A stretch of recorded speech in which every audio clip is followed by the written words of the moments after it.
Mr. President, today I'd like to begin with a few quotations.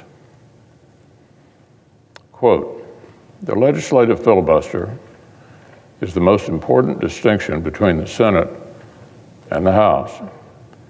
Without the 60-vote threshold for legislation, the Senate becomes a majoritarian institution, just like the House, much more subject to the winds of short-term electoral change. No senator would like to see that happen. So let's find a way to further protect the 60-vote rule for legislation." That was the current Democratic leader, Senator Schumer, in April of 2017, less than 4 years ago. Here's another quote, Mr. President. "What about the nuclear option, doing away with the filibuster? I can tell you that would be the end of the Senate as it was originally devised and created, going back to our founding fathers. We have to acknowledge our respect for the minority, and that is what the Senate tries to do in its composition and in its procedure," end quote. That was the Assistant Democratic Leader, Senator Durbin, in 2018, about 3 years ago. A few years ago, 33 members of the Senate side signed a letter insisting that, quote, "we preserve existing rules, practices, and traditions regarding legislation." Now, under pressure from the outside, many of our Democratic colleagues are abandoning their stated principles as fast as possible. Yesterday, Senator Durbin said the filibuster is not a core principle, but, quote, "an offhanded clerical suggestion." An offhanded clerical suggestion. And a number of Senate Democrats are trying to pressure the senior senators from West Virginia and Arizona to abandon their own very recent commitments to honor this central rule of the Senate.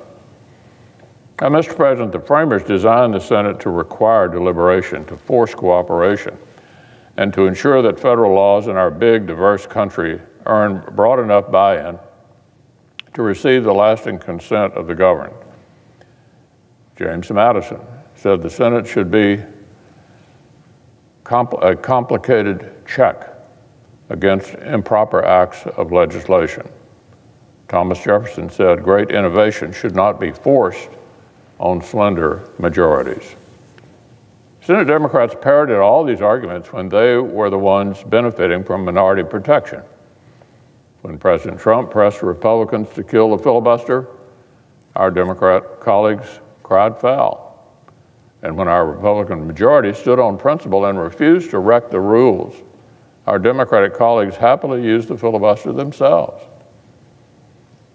In some cases, they flat out blocked legislation, like Senator Tim Scott's police reform bill. In many other cases, Democrats did what minority parties always do, and leveraged the existence of the filibuster to influence must-pass legislation long before it got to the floor. There's so much emphasis on the most extreme bills that either party might pass with a simple majority. People forget that the Senate's 60-vote threshold is the only reason that any routine must-pass legislation is bipartisan, except during divided government. Big funding deals, appropriation bills, farm bills, highway bills, the NDAA. The Senate's 60-vote threshold backstops all of it. It's not just about controversial items, it's about everything we do.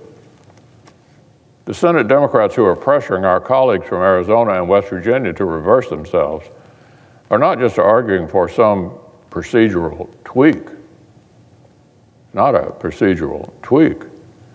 They're arguing for a radically less stable and less consensus-driven system of government. Forget about enduring laws with broad support. Nothing in federal law would ever be settled. Does anyone really believe the American people were voting for an entirely new system of government by electing Joe Biden to the White House and a 50-50 Senate? This is a 50-50 Senate. There was no mandate to completely transform America by the American people on November 3rd. That may be what a few liberal activists want, but does anyone believe that millions of Americans thought that's what they were electing? Of course not. There's an ironic element to this whole conversation. Some Democratic senators seem to imagine this would be a tidy trade-off. If they could just break the rules on a razor-thin majority, sure, it might damage the institution, but then nothing would stand between them and their entire agenda, a new era of fast-track policymaking. But, Mr. President, anyone who really knows the Senate knows that's not what would happen. So let me say this very clearly for all 99 of my colleagues. Nobody serving in this chamber can even begin to imagine what a completely scorched earth Senate would look like. None of us have served 1 minute in a Senate that was completely drained of comedy and consent. This is an institution that requires unanimous consent to turn the lights on before noon, to proceed with a garden variety floor speech, to dispense with the reading of lengthy legislative text, to schedule committee business, to move even non-controversial nominees at anything besides a snail's pace.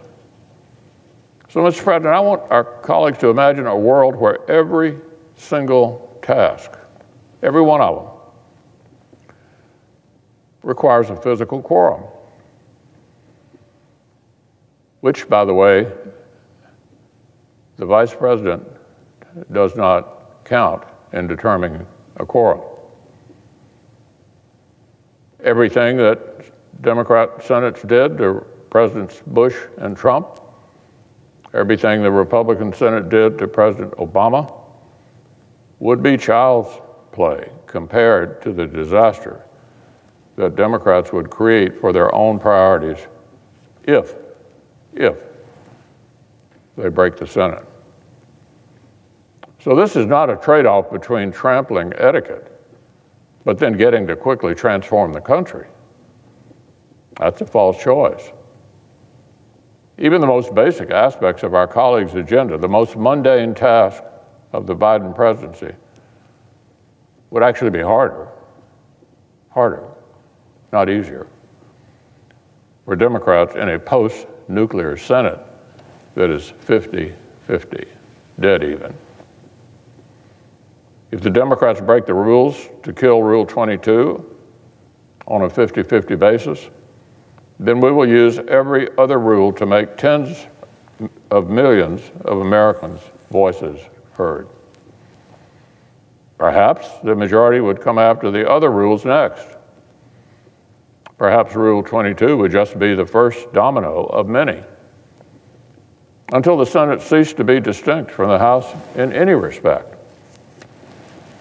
This chaos would not open up an express lane to liberal change.